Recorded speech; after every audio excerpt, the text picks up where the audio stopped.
Natapon ang bitbit na tubig ng lalaking si Ruel sa mismong harapan ng kanyang ama. Nabasa ang binabasang dyaryo ng lalaking si Rolando dahil sa nangyari. Galit na galit ang lalaking yon at agad na dinakma ang mahabang buhok ni Ruel. Sira ulo ka ba? Tingnan mo nga ginawa mo. Kabibili ko lang ng dyaryo na yun binasa mo. Sinampal ni Rolando ang anak. Sa lakas ng sampal ay napadikit si Ruel sa dingding. Agay-agay naman, Pudra. Masyok kita. Sabi ni Ruel na nakahawak pa sa kanyang kaliwang pisngi. Ay, ayusin mo nga yung pagsasalita mo. Bakla ka. Nairita ako. Saan mo ba nakuha yung mga ganyang salita, ha? Mga kaibigan mong bakla? Buisit ka.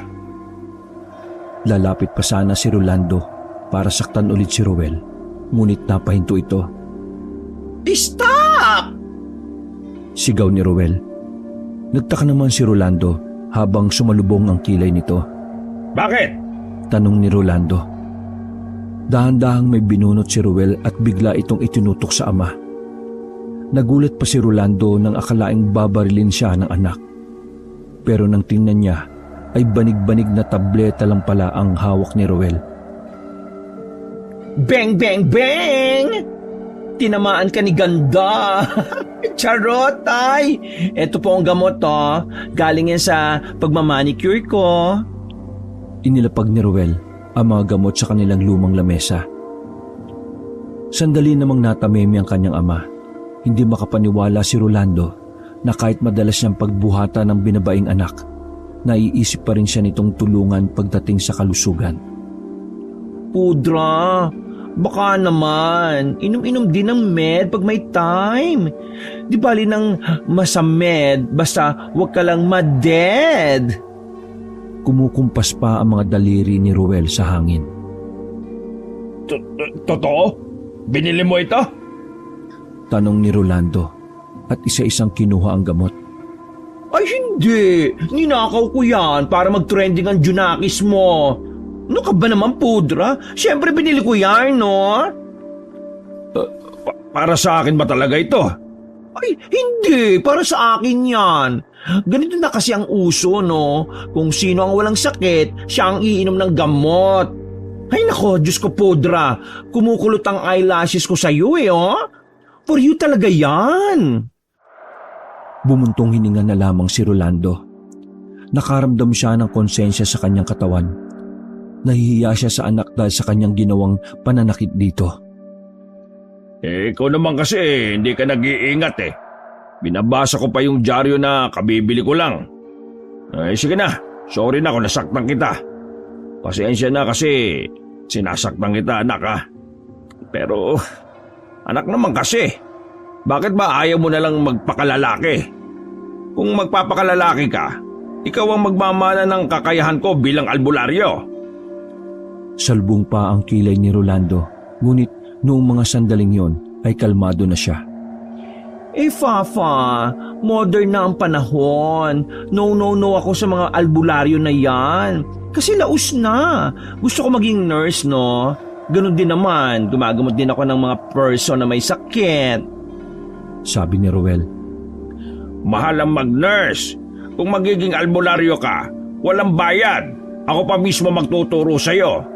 Ay Papa, always remember, kahit dito sa Sorsogon ay probinsya, nurse pa rin ang gusto ng mga person. Ay nako, parang sinabi mo na walang kwenta ang mga albularyo.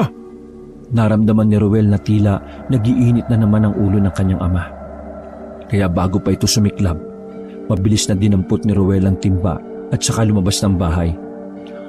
Babush, Pudra! Hoy, tuyuin mo ito! Hinanap na lamang ni Ruel ang kanyang best friend noong gabing yon, si Aljun. Sakto namang nakasalubong niya ang lalaki. Sa malayo pa lang, ay ramdam ni Ruel na tila natataranta ang lalaki. Bagay na kanya ring namang ipinagtaka. Ruel, nasa bahay ba ninyo yung papa mo? Hingal na hingal ang lalaki. Ay si Pudre? Why? Tinatanong ko kung nasa bahay ba ninyo. Bakit ka magtatanong din? Inis na sabi ni Aljun. Nasa balar si Pudra. Pero ako ang secretary niya, no? Kaya sabihin mo muna sa akin kung ano ang Ang tatay ko! Sinasapian ng aswang! OMG! Ay, tara na! Tawagin na natin si Pudra! Nagmamadaling tumakbo ang dalawa. Pagdating nila sa bahay ay naabutan nilang kakainom lang ng gamot ang lalaking si Rolando. Mang Rolando, si tatay, sinasapian ng aswang. Bigla na lang siyang naglaway eh. Tapos iba na yung boses niya. Bungad agad ni Aljun. Walang sabi-sabing kinuha ni Rolando ang kanyang bag na nakasabit sa pintuan. Pinuntahan agad nila ang tatay ni Aljun. Pagdating nila ay nakagapos si Mang Erning sa haligi. Tulad ng sinabi ni Aljun ay naglalaway ito. Nangingitim na ang ilalim ng mga mata at labi. Paring Erning, naririnig mo ba ako? Sinubukang kausapin ni Rolando ang kanyang kumpare. Ang kaso, iba na ang nasa katawan ng lalaki. Pudra, pwede palang makasapi ang mga aswang sa person? Nagtatakang tanong naman ni Ruel. May mga espiritu din ng mga aswang kaya pwede. Ang pagkakaiba lang nila sa multo, mas biyasa ang mga aswang sa mga pagsanib. Napatango na lamang ang baklang si Ruel. Naglabas ng kung ano-anong gamit si Rolando. Hinawakan muna nito sa leeg si Erning at tila mayroong kinakapa. Mga ilang sandali lang, tinusok na ni Rolando ang leeg ng lalaki gamit ang mga daliri nito. Kitang-kita ni Ruel at Aljun na namimilipit sa sakit si Erning. Sumisigaw ito gamit ang pinaghalo-halong boses. Umalis ka sa katawan ng taong ito! Kasi kung hindi, papatayin kita ngayon din! Pagbabanta ni Rolando sa nakasaping aswang. Pakialamero ka talaga, Rolando! Sigaw ng aswang sa kanya. Hindi na nagsayang ng oras si Rolando. Kinuha na nito ang rosaryo at ang holy water sa bag. Puwersahan nitong binuo sa lalaki ang banal na tubig. Mangisay-ngisay si Erning at kalaunan ay nawalan na rin ng malay. Ayan, ayos na ang tatay mo, Aljun. Wala na sa katawan niya yung aswang. Eto, isuot mo sa ama mo ha. Makakatulong ito para hindi na makapasok pa sa katawan niya ang aswang. Binigay ni Rolando ang isang kwintas na may pendant na bato. Maraming salamat po, Mang Rolando. Aljun, wala bang nakaaway ang tatay mo nung pumunta siya sa kabilang barangay? Tanong ni Rolando. Umiling-iling ang lalaki. Wala naman po siyang nasabi pero hindi ko alam kung meron. Kilala mo naman yan si tatay, Mang Rolando. Napakamainitin ng ulo niyan. Saad ni Aljun. Isa kasi sa tinitingnan kong dahilan baka may nakaaway siya. Ang mga aswang kasi, minsan kapag gusto nilang gumante, ginagamit nila yung katawan ng gagantihan nila. Tapos, gamit ang katawan na yon, saka sila mananakit ng ibang tao. Para ang sisisihin, yung nagmamay-ari ng katawan. Ay, taray na mga aswang ha? Manggagamit? O baka manloloko din sila ha? Gosh, ayoko niyan. Sumimangot si Rolando at tumingin ng seryoso kay Ruel. Tumigil ka nga muna sa kabaklaan mo! Hindi mo ba nakikita? Nalagay sa alanganin ng buhay ni kumpare. Saway ni Rolando sa kanyang anak. Nanahimik naman si Ruel dahil doon. Kung may nakaaway nga si Papa, ano kaya magandang gawin? Baka kasi dumating na rin sa punto na puntahan si Papa dito sa bahay. Nag-aalala ko, hindi lang para kay Papa, pati na rin kay Mama.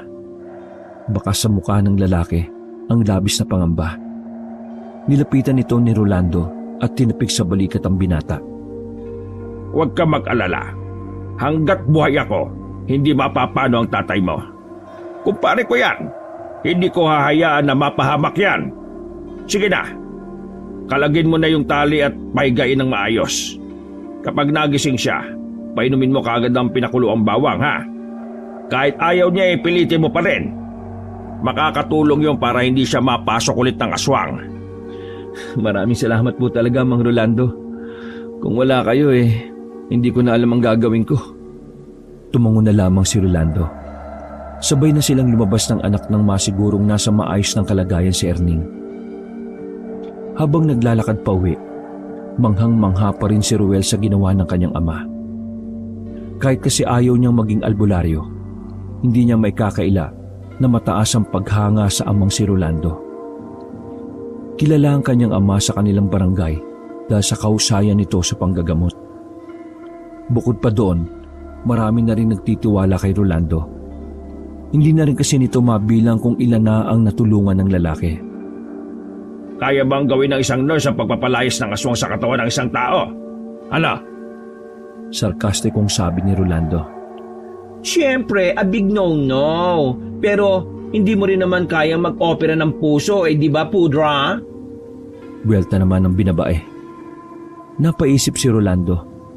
Nakaramdam siya ng kaunting inis para sa anak. Gago ka rin pala eh. Lalapitan niya sana yon ngunit may biglang dumaan. Isang lalaki. Nabangga siya ng lalaki sa balikat. Tumingin lang ang lalaki at tumingin ng paumanhin. Hindi na lamang yung pinagtuunan ni Rolando dahil na kay Ruel ang kanyang pansin. Ay, ikaw Ruel, sinasabi ko sa iyo mag-albularyo ka na lang. Ikaw lang naman ang anak ko eh. Wala nang ibang magmamanan nito. Kaya nga habang buhay pa ako, tuturuan na kita. Yung lang naman ang dahilan kung bakit ako laging iritado sa iyo eh. Kanina lang napagtanto ko na kaya naman pala kitang tanggapin kahit bakla ka. Basta maging albularyo ka lang, ayos na ako. Saad ng lalaki. Ano? Albularyong Becky? Wow! Brand new yan, ha? Tila kinikilig at natatawa pa na sabi ni Ruel. Nako, bahala ka na nga sa buhay mong bakla ka. Sana lapay ka na kaswang. Inis na wika ni Rolando at nauna na ring naglakad. Umirap na lamang si Ruel, kasabay ng kanyang pagkending at pumipilamtik na daliri. Nag-iba ng direksyon si Ruel.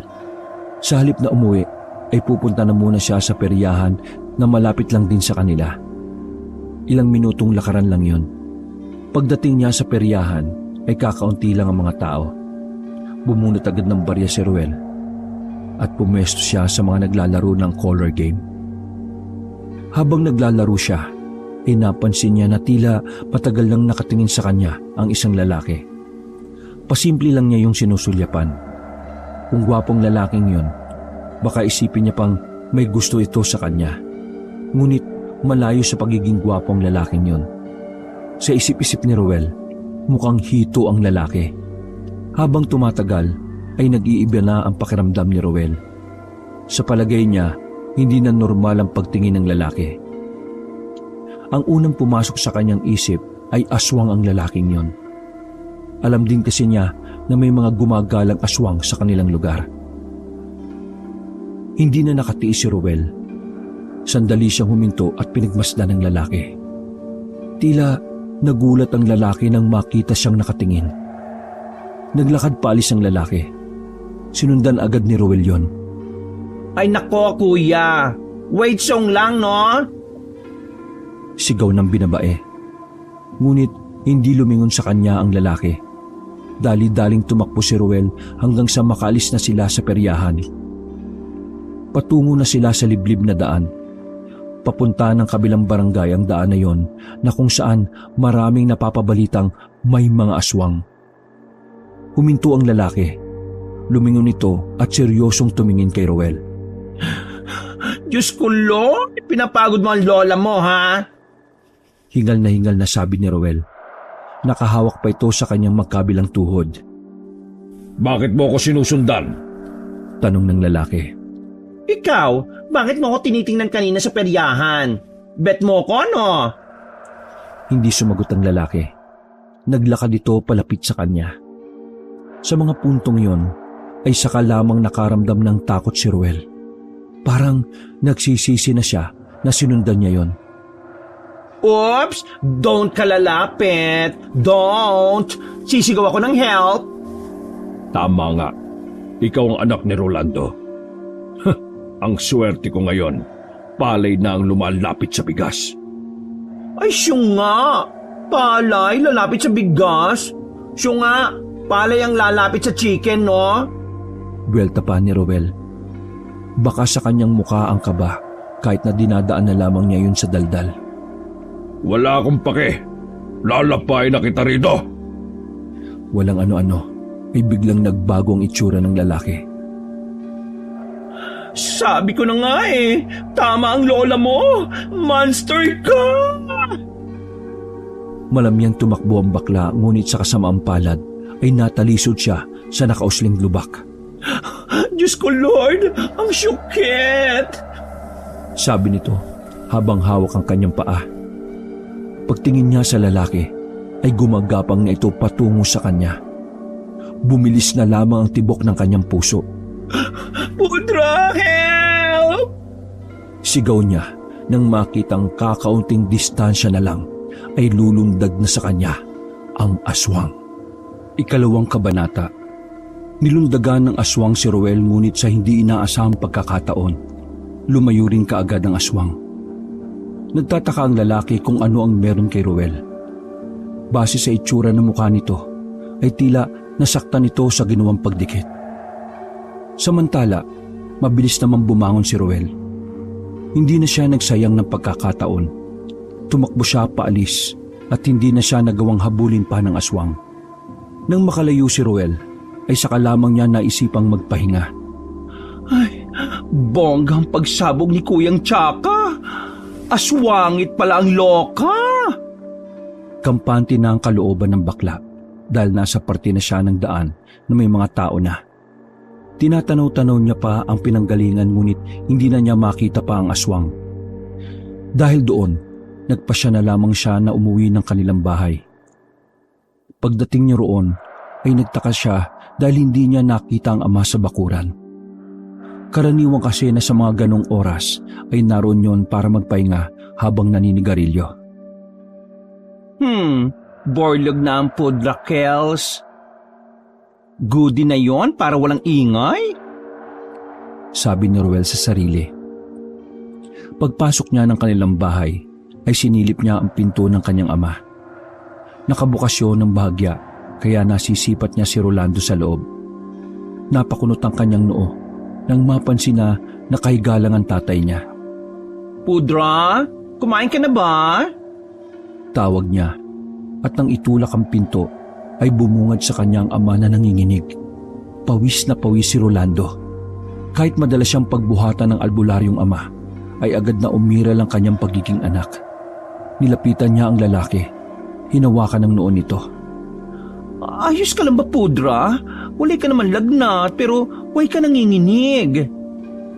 Pinapawisan ka rin, Pudra, oh. Ano ba nangyayari sa iyo? Nag-aalala niyang tanong. Dahan-dahang dumilat ang lalaki at tumingin sa kanya.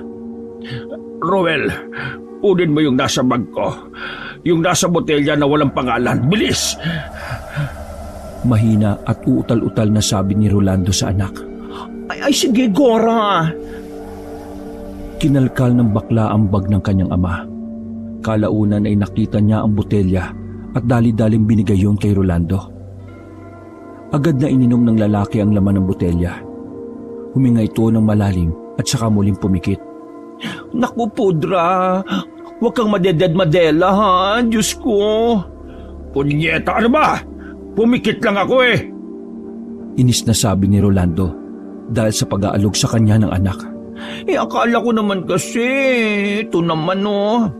Roel, may kailangan akong sabihin sa iyo.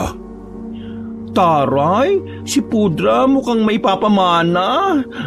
Nalason ako! Ha? Nalason? Ano? Napatigil si Roel. Sa hindi malamang dahilan, ay muling dumaloy ang kaba sa kanyang kalooban. Mas kinakabahan pa siya sa sinabi ni Rolando kumpara sa pag-atake sa kanya ng aswang. Nalason ako, anak. Itong iniinom ko, pampawala lang ito ng hilo. Pero yung lason sa katawan ko, hindi yon mawawala. Saad ni Rolando. Umuubo-ubo pa ito matapos magsalita. Pudra naman, ano bang nangyayari sa iyo? Naglaklak ka ba ng poisonous drink? Sumilay na ang balungkot at nababahalang itsura ni Roel. Naiisip niya palang na mamamatay na ang kanyang ama ay hindi na niya kakayanin. Hindi niya alam kung kaya niyang mabuhay mag-isa. Naalala mo ba kanina yung lalaking bumangga sa akin? May lason siyang dala na madali niyang nailagay sa katawan ko. Sinadya niya akong banggain para lasunin lang ako. Saad pa ni Rolando. Ay, imbyen na naman si Pudra. Ano ka ba naman kasi? Knows mo na babanggain ka niya kaya dapat make some ilag? Paano yan? Ano na mangyayari? Madeded-madela ka na talaga. Pudra, gamutin mo kaya ang sarili mo. Ngumiti lang ang lalaki. Umiling ito at makahulugan na tumingin sa anak. Anak, ang mga albularyo ay hindi pwedeng gamutin ang sarili nila. Pinaniniwalaan ng lahat ng albularyo na mamalasin ang sino mang gagamot sa kanyang sarili. Ayaw ko na. Baka sa kamalasang yun ikaw naman ang mapahamak. Tumayo si Ruel at parang batang naglulupasay. Sumandal pa ito sa dingding at dahan-dahang umupo. Nagwoling kumbaga. What to do? What to do? Napapasabunot pa sa ulo si Ruel. Roel, anak, ang mga ganitong sitwasyon ay hindi kayang gamutin ng mga nurse. Maniwala ka. Kaya wag mo nang tangkain pang dalhin ako sa ospital. Ayaw kong magalaw ang mga ipon natin dahil nakalaan yun sa pag-aaral mo sa kolehiyo. Sabi ni Rolando. Ano nga gagawin ko, Pudra? Kahit siguro mag-manicure ako maghapon, di ako makakahanap ng gamot para sa iyo. Hayaan mo na lang ako. Hintayin na lang natin ang oras ko. Mapungay mga mata ni Rolando. Naiilang nang tingnan niyo ni Ruel. Dahil kapag nakikita nito ang mata ng ama, ay lalo lang siyang naaawa. No way, Pudra. Gagawa akis ng paraan para ma-save ka. Don't ka maded-madela, promise. Mabubuhay ka, Pudra. Umiling na lamang si Rolando. Hindi na nito kinontra pa ang anak dahil inaantok na rin siya. Samantala, muling lumabas si Ruel. Hindi siya mapakali, kaya kahit may problema pa si Aljun ay pinuntahan niya ito.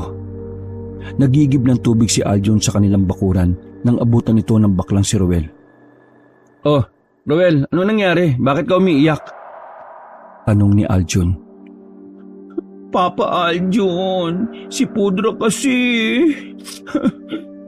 Pinahid pa ni Ruel ang luha sa kanyang pisngi. Oh, bakit? Anong nangyari kay Mang Rolando? Nalason si Pudra. Ano? Anong nangyari yun? Tara, dakbo na natin sa ospital. Ano ka ba? Nagtotok pa akes Makinig ka muna. Inis na sabi ni Ruel at hinila pabalik ang binata. Bakit ba kasi nalason si Mang Rolando? Pambira naman Siya na nga lang ang magaling na albularyo dito mawawala pa. Let me tell you the story Ganito kasi. Habang nagwo-walk kami pabalik sa Baler, may nakabangga si Pudra na lalaki. Tapos yung lalaki pala na yun aswangit. May laso ng pagbangga niya kay Pudra. Sandaling hindi nakapagsalita ang binata. Bigla itong nakaramdam ng awa kay Ruel. Ngayon lang kasi nakitang umiiyak ang baklang ito. Nasanay kasi siya na laging masaya si Ruel. Ruel, kalmahan mo lang. Hindi tayo makakapag-isip ng paraan kung ganyan ka ano bang sabi ni Mang Rolando? Wala bang gagamot sa kanya? O ayaw niyo bang magpadala sa ospital? Kasi di ba ayaw nun ng mga doktor? Saad ni Aljun. Ay naku, ewan ko ba dyan kay Pudra? Ang sabi niya, wait song ko na lang daw na mategi boom boom siya. Tegi boom boom? Gusto na lang ni Pudra daw na mamatay. Napaupo na lamang sa gilid na dibombang tubigan si Ruel. Nakatakip ang mga palad nito sa mukha habang umiiyak. Oh, tahan na. Magiging maayos din ang lahat. Sandali. Anong kailangan mo? May napansin si Aljo na isang lalaki na nakasilip sa halamanan. Hindi tumugon ang lalaking yon. Ha? Ako bang kausap mo? Tanong ni Ruel at sandali itong tumigil sa pag-iyak. May lalaki kasi na nakatingin dito nasaan na yun? Wala nang lalaki nang muling tumingin si Aljun sa direksyon ng mga halamanan. Lumabas pa ang binata sa bakuran nila para puntahan yon. Ngunit wala na ang lalaki. Walay naman Sabi ni Ruel na pasinghot-singhot pa. Nandito lang yung kanina eh. Basta, nakita ko talaga. Napapakamot na lamang ng ulo ang binata. Aljun, isa pa may umatake sa akin na aswang kanina nung galing ako sa perya eh. Parang umurong ang dila ng binata nang marinig yon. Ano? Inatake ka ng aswang? Ano? Ayos ka lang ba? Nag-aalalang tanong ni Aljun. Hindi naman niya ako nasaktan, pero bigla na lang siyang lumayo sa akin eh. Hindi ko alam kung bakit. Napuna ni Aljun ang suot-suot ni Ruel na kwintas. Baka dahil dyan. Tinuro pa ni Aljun ang kwintas. Sakalang di naalala ni Ruel na hanggang sa mga puntong yon ay suot niya pa pala yun. OMG! Buti na lang nakinig ako kay Pudra noon. Kung hindi, naku baka naging baklang sisig na ako. Sabi ni Ruel. Bumuntong hininga na lamang si Aljun. Tinapik nito sa balikat si Ruel at muling nagsalita. Ruel, gagaling ang tatay mo. Gagaling si Mang Rolando. Magtiwala ka lang. Sabi ni Aljun. Nang matapos ang kanilang pag-uusap, ay bumalik na lang din sa bahay si Ruel. Nagpapahinga na ang kanyang ama sa mga sandaling yon.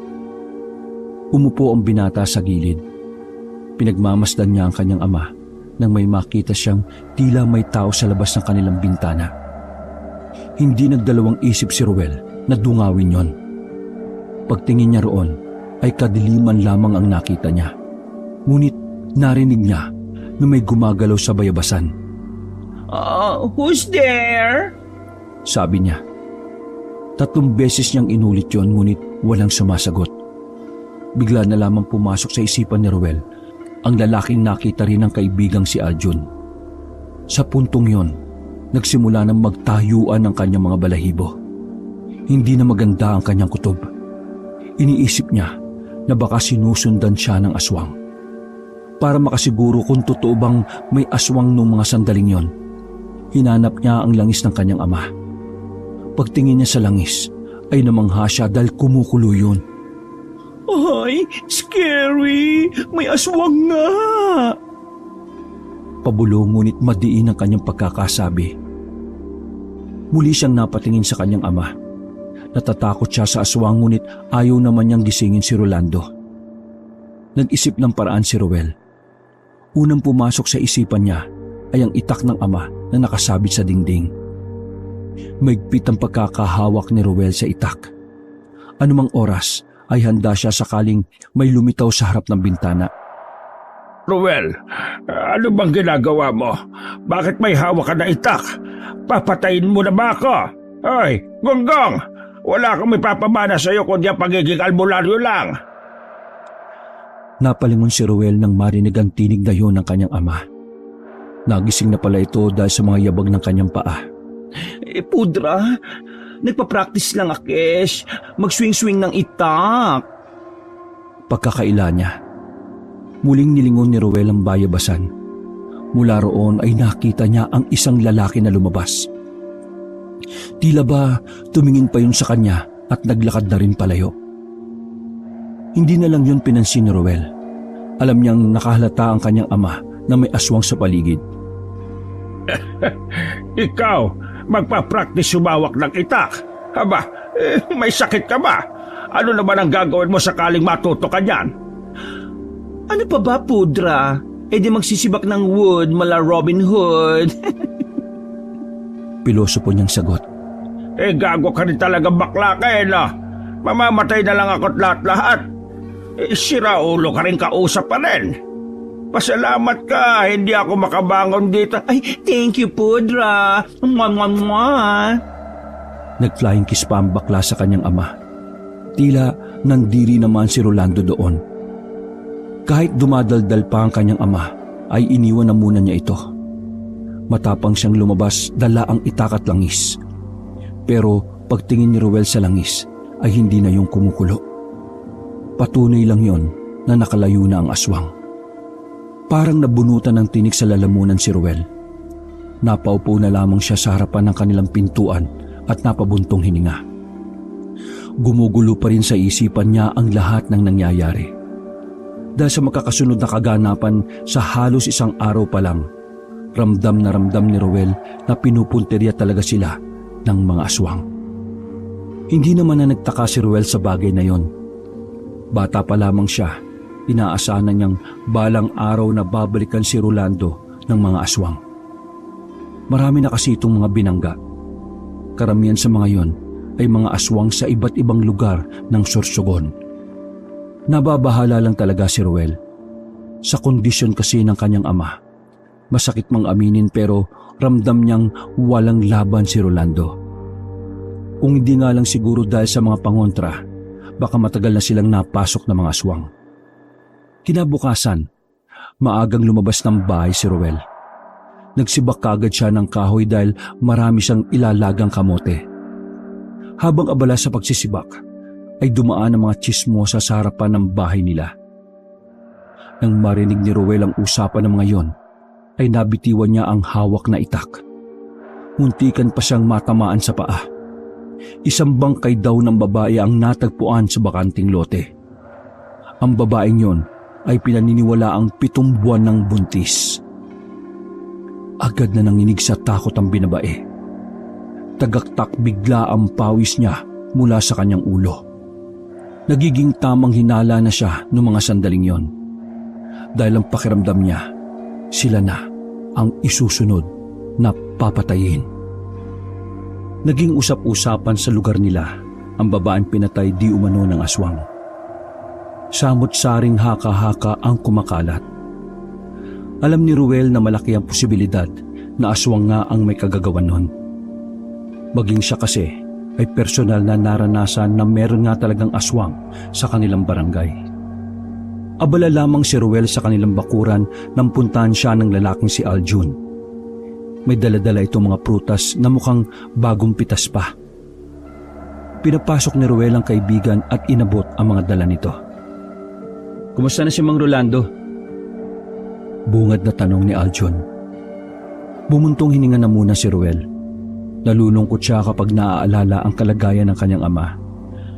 Ayun, ganun pa rin. Sabi ni Pudra, wala na raw lunas ang laso na yon. Waiting na lang akish mategi siya. Sagot ng baklang si Ruel. "Huwag ka mag-alala. Naghanap na rin ako ng albularyo na gagamot sa kanya." Ngumiti na lamang si Aljun sa kanya. Nginitian na lang din niya ang lalaki. Kung hindi nga lang ito kaibigang si Aljun, marahil ay matagal na siyang nakagusto rito. Pero hindi. Walang talo-talo sa pagkakaibigan nila. Maraming thank you Pero no mo naman na obligasyon si Pudra. Shy type na nga ako sa iyo eh. Mahinang sabi ni Ruel. Lumapit sa kanya ang binata at inakbayan siya. "Uy, ano ka ba? Para saan pa yung pagkakaibigan natin kung hindi tayo magtutulungan, di ba? Tsaka isa pa, ilang beses na rin niligtas si Mang Ruel ng tatay ko. Kaya sa pagkakataong ito, ako naman ang gagawa ng paraan na mailigtas siya."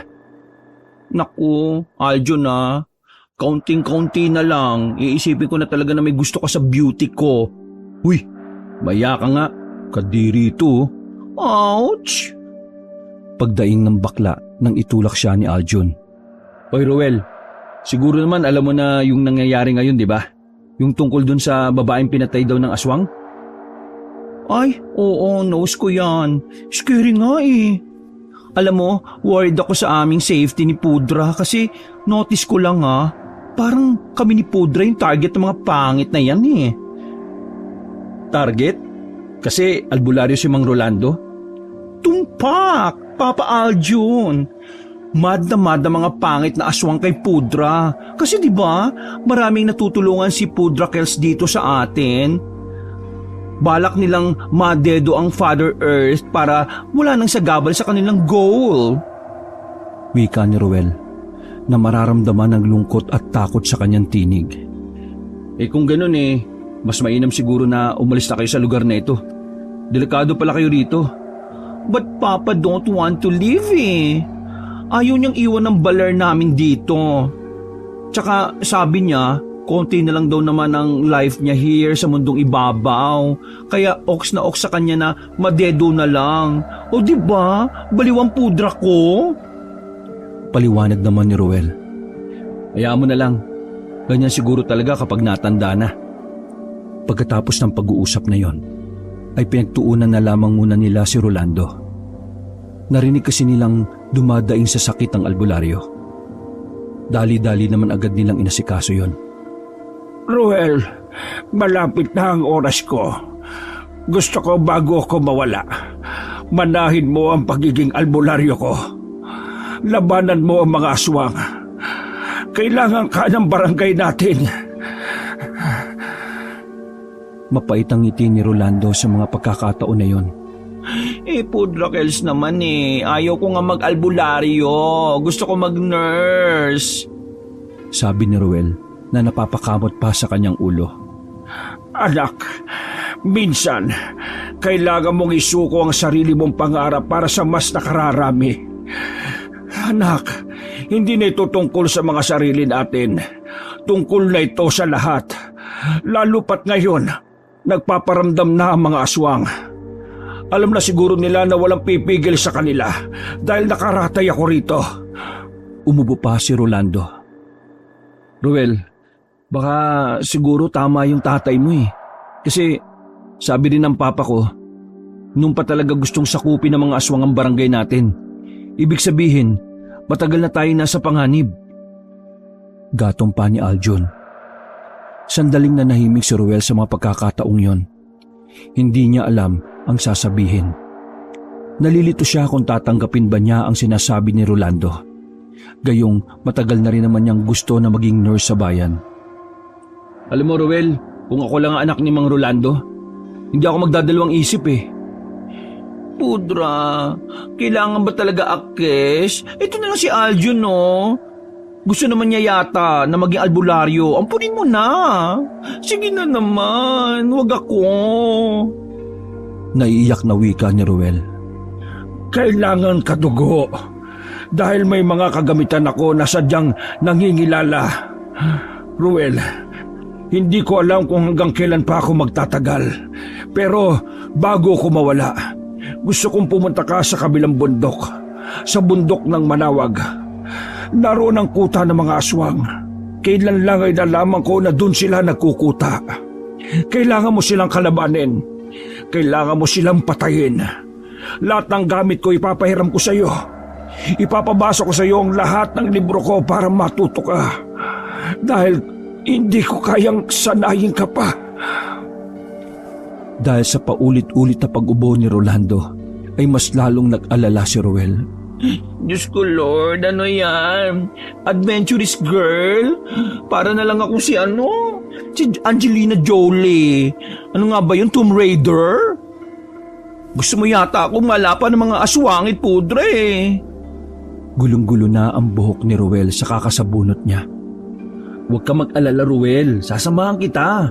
Huwag mo nga ako sa bunutan ko naman Sasamahan kita magsanay, sige, mag-practice. Para naman hindi ka mabagot. Napangiti pa ang lalaking si Aljon sa kanya. O sige, sandali. Huwag niyo muna guguluhin ha.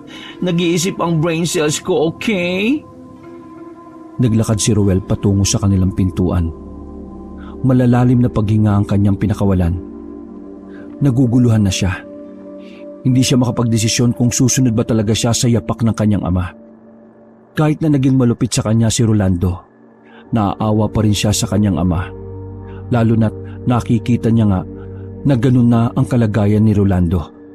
Lumipas ang kinagabihan, ay naglakad-lakad na lang muna si Ruel. Malakas ang kanyang loob dahil suot-suot naman niya ang pangontra na bigay sa kanya ng kanyang ama.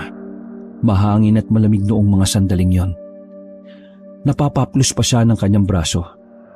Malalim ang kanyang iniisip. Habang naglalakad, ay bigla na lang siyang nakaramdam na may sumusunod na tao sa kanya. Ngunit nang lingunin naman niya, ay wala naman siyang nakitang kung sino.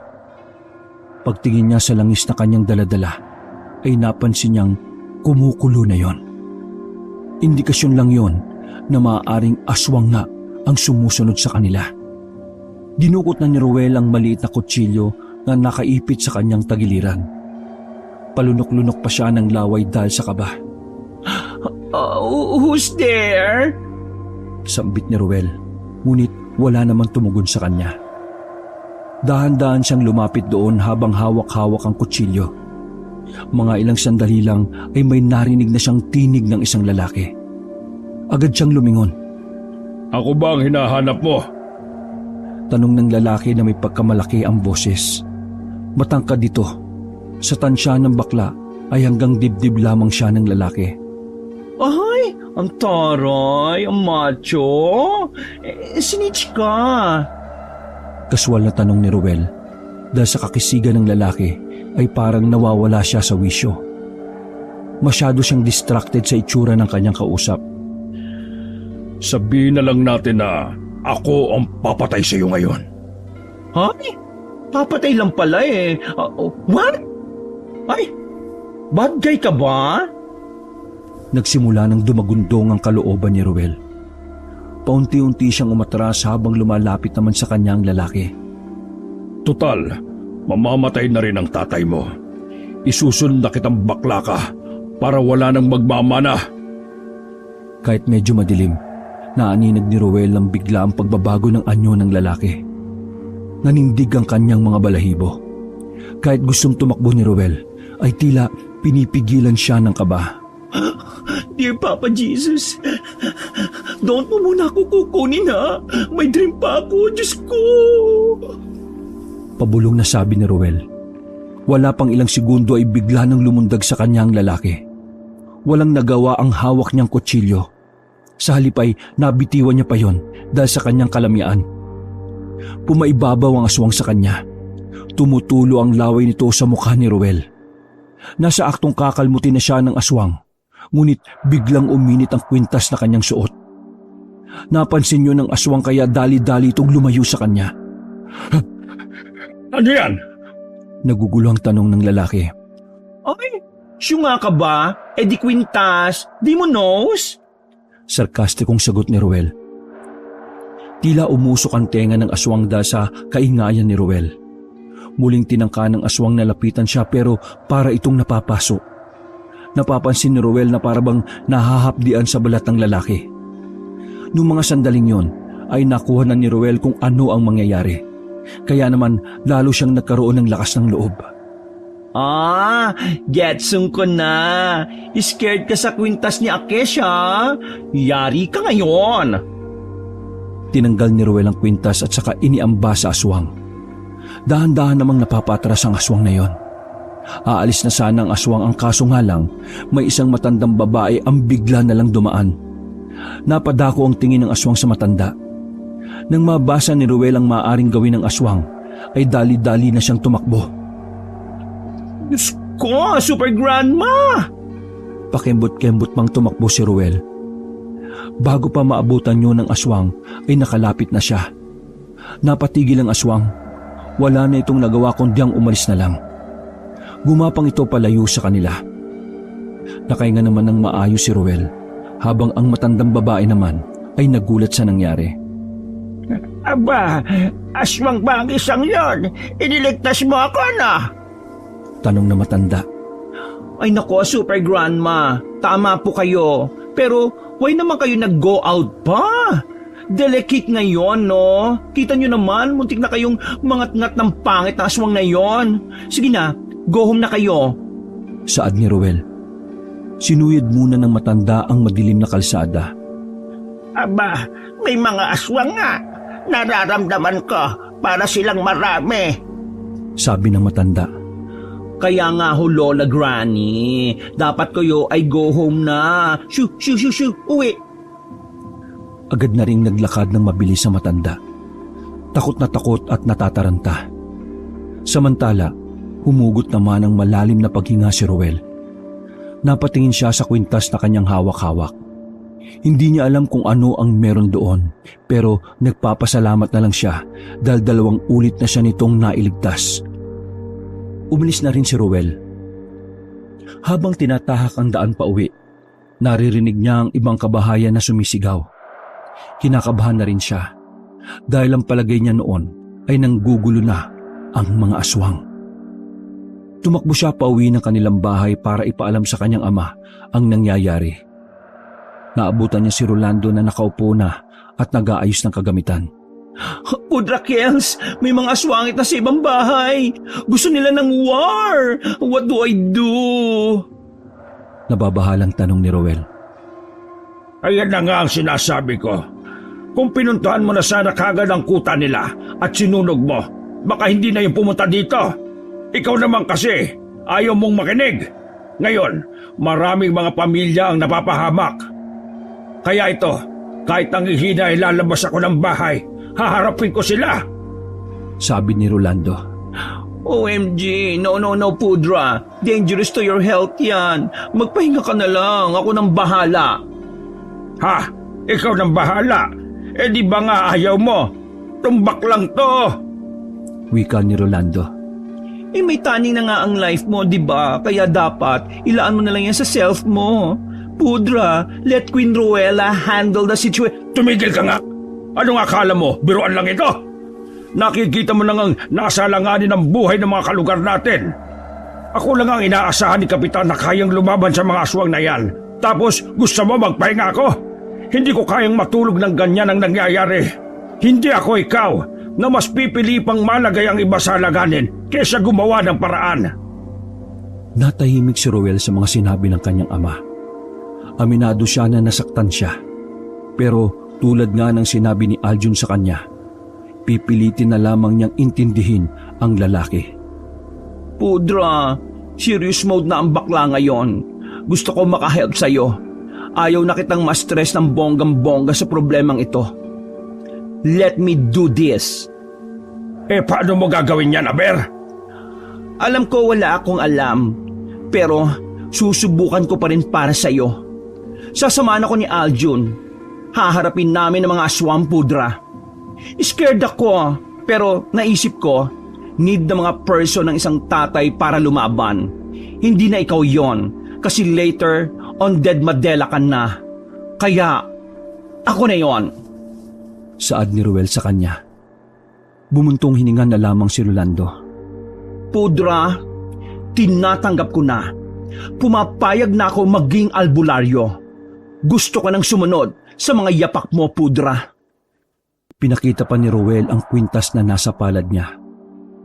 Nanlaki naman ang mga mata ni Rolando at hindi makapaniwala. Tinanggal mo ang kwintas na ibinigay ko sa'yo. Sa lubungang kilay na tanong ni Rolando. Yes, Pader. Ito kaya ang nagligtas sa akin sa mga aswang na how many times nang nag-attack sa beauty ko. Tila proud pa na sabi ni Roel. Lumapit pa sa kanya ang ama at bigla na lang siyang binatukan ng malakas. Muntikang pang masubsob ang binabae. Mabuti na lang ay nakahawak siya sa lamesa. Aray, masyukit, Pudra. Para saan ba yorn? Nakahawak pa sa likuran ng ulo si Roel. Kahit kailan talaga, hindi ka nag-iisip baklak eh. Bakit mo tinanggal ang kwintas? Wala nang bisa yan sa oras na alisin mo sa katawan mo. Di ba matagal ko na sinasabi sa'yo na kapag sinuot mo yan, hindi mo na yan pwedeng alisin pa? Inutil ka talaga! Munti ka nang masampal ni Rolando ang anak. Buti na lang ay mabilis na nakadistansya si Roel. Oo, Pader. Di ba may taning ka na? Bawal manakit. Tsaka in fairness, kakaiba ang lason sa katawan mo, ha? Nagmumuni-muni yarn? Napaupo na lamang si Rolando sa gilid. Parang sumakit ang ulo nito sa ginawa ni Roel. Hindi ka na nga talaga pwedeng maging albularyo. Bukod sa lalamya-lamya ka, ang tanga-tanga mo rin. Padabog na kinuha ni Rolando ang mga gamit sa gilid ng papag. Oo, Pudra. Saan ka pupunta? Don't tell me gusto mo magpakabayani. Tila biglang lumakas si Rolando. Nagawa pa nitong hilahin ng malaking baul sa ilalim. Ako na ang lalaban sa mga aswang. Wala naman akong aasahan sa'yo eh. Babakla-bakla ka kasi. Kinuha ni Rolando ang iba pa niyang mga armas. Gaya na lang ng pana, sumpak, tirador at latigo. Pero dapat magpahinga ka na lang, Pudra Kels. Di ba may taning na nga yung life mo? Sabi na lang ni Roel. Wala akong taning. Nagpapanggap lang ako para mapilitan ka maging albularyo katulad ko. Kaso sa nakita ko, mukhang mas malalagay sa alanganin ng mga tao kapag ikaw na ang albularyo. Kaya, wag na lang. Ikinabigla ni Roel ang kanyang narinig. Nawala ang pagiging maharot niya at unti-unti itong napalitan ng inis. Grabe ka naman, pa. Akala ko mawawala ka na. Hindi mo ba alam na nag-alala ko sa'yo? Iyak ako nang iyak kay Aljun kasi hindi ko kaya na mawala ka. Totoo lahat ang pag-aalala ko. Tapos, niloloko mo lang pala ako? Para saan? Para pilitin akong gawin yung bagay na ikaw lang ang may gusto? Grabe ka naman, pa. Hindi ako robot, no? Alam mo, pa, kaya ko naman tulungan ka eh. Sa katunayan, handa na nga akong sundan ng yapak mo. Kahit babakla-bakla ako. Handa akong kalimutan ang pangarap ko para sa'yo. Tapos ganito lang pala ang gagawin mo? Basura lang ang tingin mo sa akin?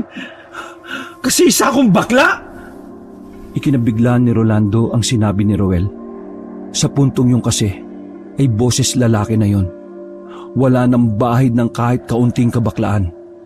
Bukod pa doon, tila sinampal ng katotohanan si Rolando. Hindi niya inaasahan na ganito ang sasabihin sa kanya ng kanyang anak. Sige, lumabas ka at makipagpatayan ka sa mga aswang. Hindi kita pipigilan. Trip mo yan, di ba? Go! Todo mo na yan. Naglakad na palabas ng pinto si Roel. Ngunit hindi pa man siya nakakalayo. Bigla nang may lumitaw na kulay itim na aso. Matangkad ito. Hanggang bewang niya yata ang taas. Tila muling sumanib sa katawan ni Roel ang isang kabaklaan nang tumili ito ng malakas. Naalarma naman ng lalaking si Rolando at dali-dali itong pumunta sa labas. Pudra! May mad dog here! Ginajito! Laway na laway pa! Nanginginig pang sabi ni Roel. Inila siya ng kanyang ama. Humarang si Rolando at hinarap ang aso. Ang lalakas ng loob nyo na pumunta sa balwarte ko, ha? Mga ugok, wala akong sakit. Hindi pa ako mamamatay. Fake news ang lahat. Mula sa tagiliran ay hinugot ni Rolando ang latigo. Agad nitong hinagupit ng latigo ang aso na tila gutom na gutom. Tinamaan ang aso sa katawan na naging dahilan para mangisay-ngisay ito. Pudra, Diyos ko! Tili ng tili si Roel habang nasa gilid. Manahimik ka. Ang sakit na ng tenga ko sa boses mo. Pudra! Sa hanap mo! Sigaw ni Roel nang makitang nakatayo na agad ang aso. Wala nang pagkakataong makailag si Rolando. Pero sa kabutihang palad, biglang dumating si Aljun at ang ama nitong si Erning. Tinira nila ng palaso ang aso. Nang bumagsak na yon, ay dali-daling hinagisan ni Erning ng lighter ang aso para sunugin. Aljon, Erning, ayos ka ba? Nagtatakang tanong ni Rolando. Kita sa mukha nito ang pagkabigla at pagkamangha. Ayos lang ako, pare. Lang yung mga aswang na yan, pumunta pa pala rito. Gigil na gigil ako sa mga yan eh. Ngayong gabi, gaganti ako. Naninigas pa ang mga panga ni Erning habang nagsasalita. Aljun, alam mo rin na walang taning si Papa? Singit ni Roel. Nahihiya namang tumingin sa kanyang lalaki. Kasi, basta, sa susunod na lang ako magpapaliwanag. Wala na tayong oras. Pupunta na kasi ng mga aswang ang iba ninyong mga kamag-anak. Kaya, kayo ang puntiryan nila. Lahat ng kadugo ninyo, uubusin tapos kayo na ang susunod. Saad ni Aljun. Mga walang iyang aswang yan. Tara na! Nauna nang tumakbo si Rolando palabas ng bakuran. Sumunod naman ang mag-amang Aljun at Erning. Walang iya ka, Papa Aljun! Niloko mo ang Kesh! Dumampot ng walis ang bakla at sumunod na lang din kina Rolando. Pagdating nila sa bakuran ng mga kamag-anakan nila, ay wala na silang inabutang buhay. Lahat ng naroon ay nakahandusay at duguan. Sus ko, Mariosep! Dead Madela na sila, Pudra! Bumuntong hininga na lang si Rolando. Siguro ayos na rin mamatay ang mga taong ito. Mata pobre. Pero hindi na biro ang ginagawa ng mga aswang na yan, ha? Dapat mapigilan natin sila bago pa sila makapandamay ng ibang tao. Wika ni Rolando. Huwag kang mag-alala, Mang Rolando. Pinagala ko na rin yung mga kasamahan natin para mas madaling mahanap yung mga aswang. Wika naman ni Aljun. Wait, Sung! May grupo kayo? Oo, Roel. Gusto mo ba sumali? Bawal bakla doon. Natatawa na lamang na sabi ni Aljun. Kailangan na nating umalis dito. Wala na tayong mapapala sa mga bangkay na yan. Aljun at Ruel, kayo ang magsama. Kami naman ni Erning ang magsasama. Maghihiwalay tayo. Inilabas na rin ni Rolando ang kanyang sumpak. Ako na bahala kay Ruel, Mang Rolando. Nauna nang naglakad ang dalawang lalaki. Naiwan si Ruel at Aljun sa tapat ng mga nakahandusay na bangkay. Sa puntong yon, saka lamang naramdaman ni Ruel ang takot at kilabot. Hindi siya makapaniwala na ganun kadali lang na mamamatay ang mga matapobre nilang mga kamag-anak. Oh, ayos ka lang? Tanong ni Aljun. Ako? Ayos lang?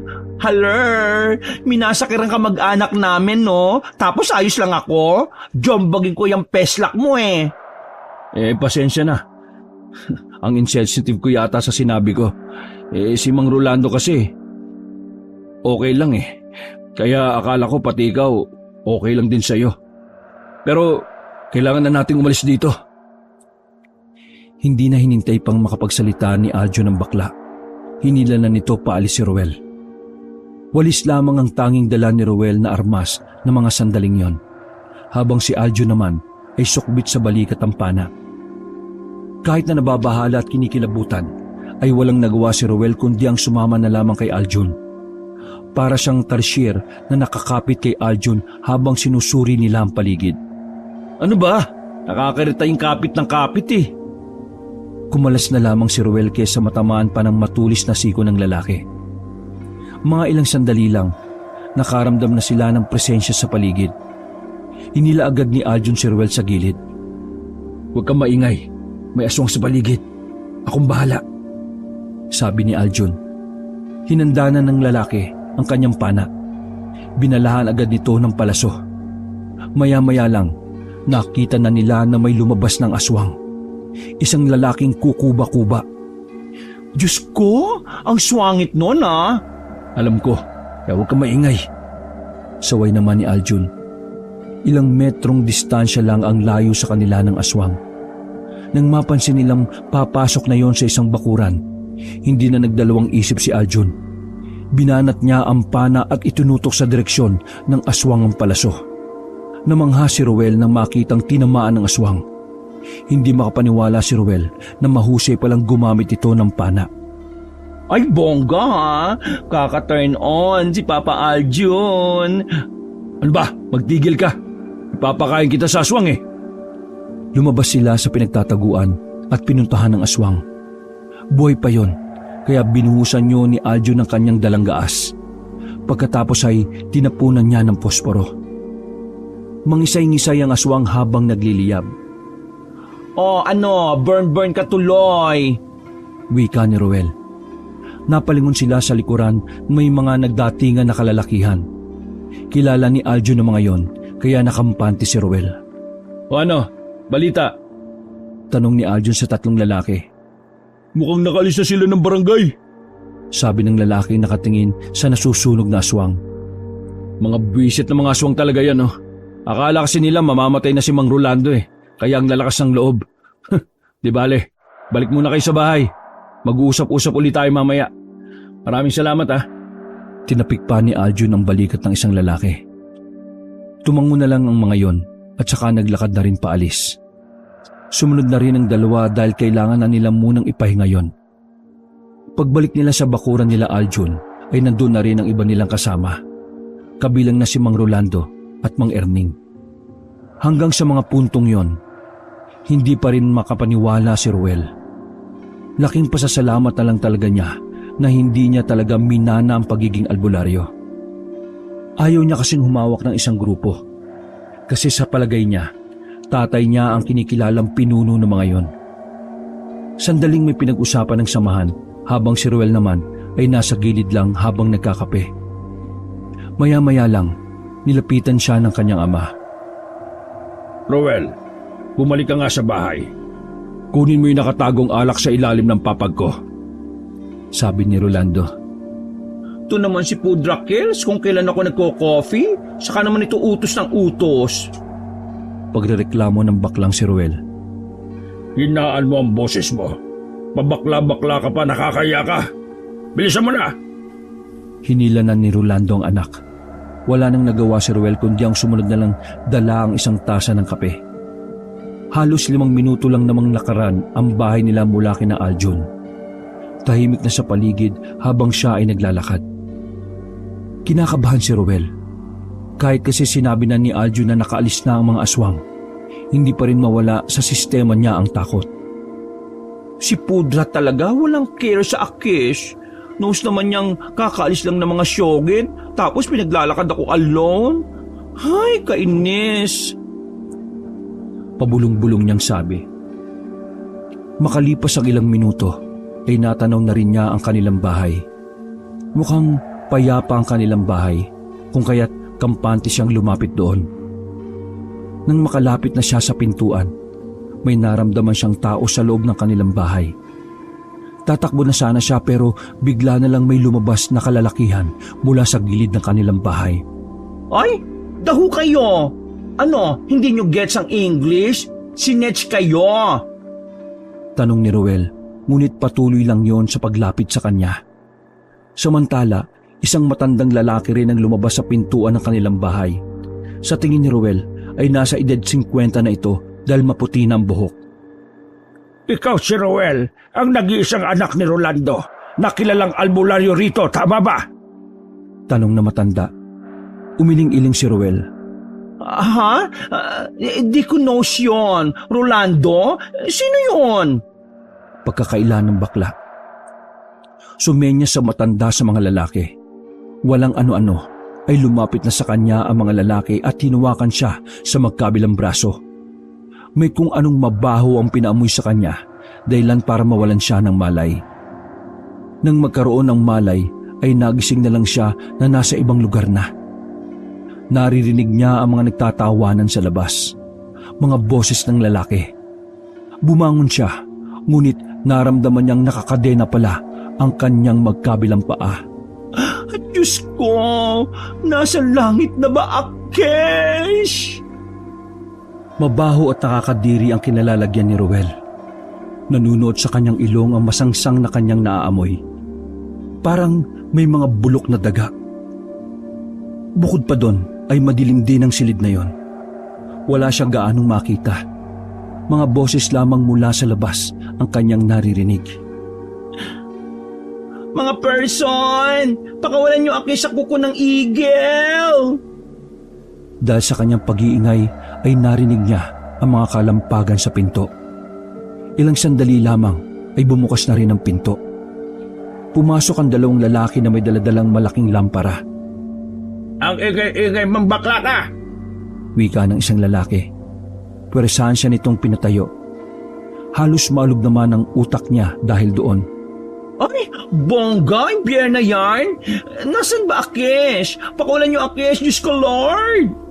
Sabi pa ni Ruel. Tinanggal ng isang lalaki ang kadena sa kanyang paa. Matutuwa na sana siya ngunit naririnig niya na dadalhin siya sa pinuno. Wait nga, mga aswang ba kayo? Tanong ni Ruel habang siya ay kinakaladkat. Nakatingin sa kanya ang ibang naroon sa kanilang nadadaanan. Mga aswang kami, at maya-maya lang, babalatan ka na namin ng buhay. Tumatawa pang nakakaloko ang 2 lalaki. Tumawa pa ng nakakaloko ang 2 lalaki. Nanahimik na lamang si Ruel. Bigla siyang kinabahan sa pagkabahalang baka hindi na siya makauwi. Sa isip-isip niya ay sinisisi niya ang amang si Rolando. Kung hindi kasi siya inutusan, marahil ay hindi siya makukuha ng mga aswang. Ilang sandali lang ay pumasok sila sa isang malaking kubo. Padabog siyang binitiwan kung kaya't sumubsob siya sa harapan ng isang matandang lalaki na nakaupo na tila ba isang trono. Ouch me ha? Kaineski kayo. Nang iangat ni Ruel ang kanyang paningin, nakita niya ang matanda. Nakatingin ito sa kanya ng kalmado at nagawa pang ngumiti. Ito ang matanda na nakita niya sa kanilang bahay. Dahil sa kabaklaan mo, walang duda, ikaw nga ang anak ni Rolando. Ang magiting na albularyo na maraming taon ng problema ng angkan namin. Wika ng matanda. Ay, Bongga si Lolo. May short biography. Agoy! Namilipit sa sakit si Ruel nang sipain siya ng isang bantay sa gilid. Tinamaan siya sa tagiliran kaya halos hindi na rin siya makahinga. Ayusin mo ang pananalita mo. Pinuno namin nakaharap mo. Sisipain pa sana ng lalaki si Ruel, ngunit sumenyas ang pinuno. Iho, ako si Consuelo, isang matandang albularyo. Alam mo ba kung ano ang kasalanan ng iyong ama sa akin? Tanong na matanda sa kanya. Dahan-dahang nagangat ng tingin si Ruel habang nakahawak sa tagiliran. Gora, tell me na. Sambit niya. Hinila siya ng dalawang lalaki para itayo. Ang tatay mo lang naman ang pumatay sa anak ko. Ilang taon na ang nakalilipas. Kaya ngayon ay nandito ka. Siguro naman ay alam mo na kung bakit. Iginuhit pa ng matanda ang daliri nito sa sariling lieg. Umiling-iling si Ruel. No. Papa will save the princess. Remember? Princess, baka Syokoy. Sabat ng isang lalaki sa gilid at napuno ng tawanan ng kubo. Hindi ka na ililigtas ng tatay mo, di ba? Galit ang tatay mo sa mga baklang katulad mo. Tulad ng mga aswang. Salot din ang turing niya sa'yo. Ngumiti pa si Consuelo at lumitaw ang pagiging dilaw ng mga ipin nito. Sa puntong yon ay natahimik si Ruel. Nakaramdam siya ng lungkot at kaba. Sa isip-isip niya, marahil ay tama nga ang matanda. Dahil noon pa lang, hindi naman talaga niya naramdaman na tanggap siya ng kanyang ama. Sa katunayan, lagi siya nitong sinasaktan.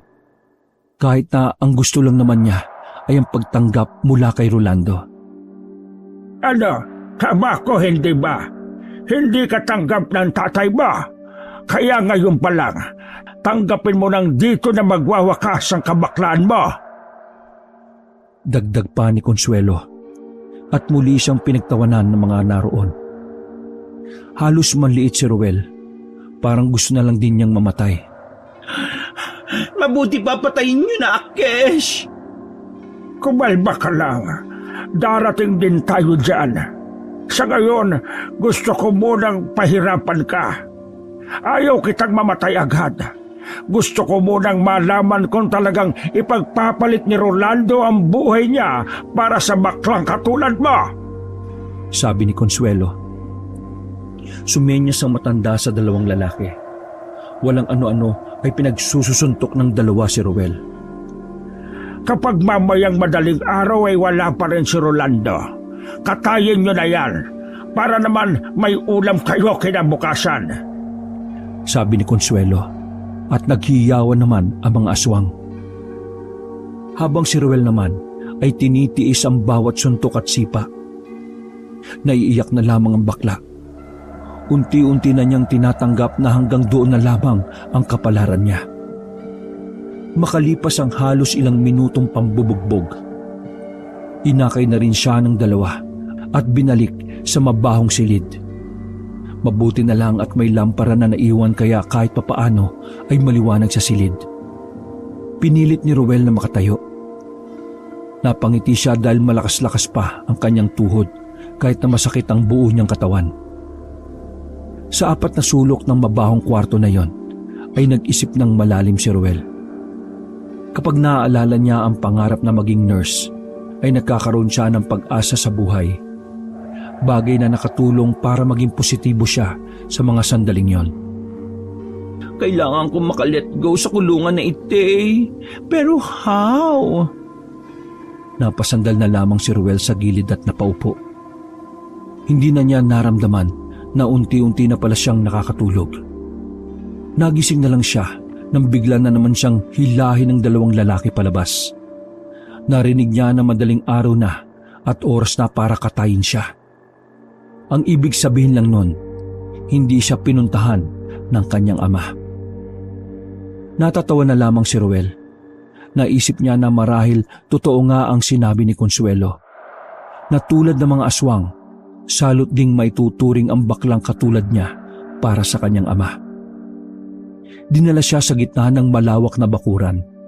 Inihiga siya ng 2 lalaki sa mahabang lamesa na may mga dugo-dugo pa. Hindi na siya pumalag. Sa isip-isip niya, bakit pa siya papalag kung mamamatay rin naman? Itinali siya sa lamesa. Napapalibutan siya ng mga aswang na sabik ng kainin siya. Mga ilang sandali lang, dumating na rin si Consuelo. Pumwesto ang matanda sa hindi kalayuan sa kanya. Mga kasama, maraming salamat sa paghihintay hanggang sa oras na ito. Ngayon, gusto kong bumawi sa inyong lahat. Ngunit munting salo-salo lamang ang may bibigay ko. Ang lalaking yan ang inyong magiging pagkain ngayon. Pagkatapos ng isang ritual ay maaari nyo na siyang lapain. Sabi ni Consuelo sa mga kasama nito. Tuwang-tuwa naman ang mga aswang sa kanilang narinig. Samantala, nagsimula ng sumayaw ang 4 na lalaki na pumapaikot kay Roel. Tahimik lang si Roel noon habang tumutulo ang luha. Ay, endgame na ang bruhang Ruela. Sambit na lamang niya sa sarili. Pagkatapos ng ritual, sumenyas na si Consuelo sa mga kasamahan niya. Nasa aktong lalapit na ang mga aswang kay Ruel nang biglang umulan ng palaso na may mga apoy sa dulo. Maraming aswang agad ang tinamaan. Nataranta sila at nagkanya-kanya ng takbo at tago. Habang si Ruel naman ay nagtataka.